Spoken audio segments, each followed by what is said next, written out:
రామారావు గారు మొట్టమొదటిసారిగా ప్రభుత్వాన్ని ఏర్పాటు చేసింది జనవరి 9వ తారీఖున.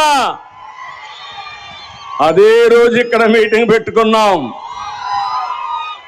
అంటే తెలుగు ఆత్మ గౌరవం పుట్టిన రోజు ఇది. ఎన్టీ రామారావు గారు ముఖ్యమంత్రి అయిన రోజు ఇది.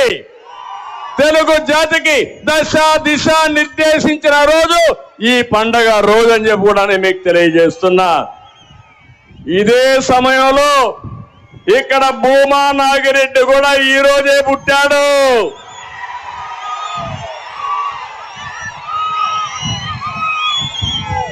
అలాంటి మంచి నాయకుడిని ఈరోజు నేను ఇక్కడికి వచ్చి ఘాటుగొళ్ళెళ్ళి ఆయనకు నివాళులు అర్పించి వచ్చానంటే ఇది నా అదృష్టంగా నేను భావిస్తున్నా.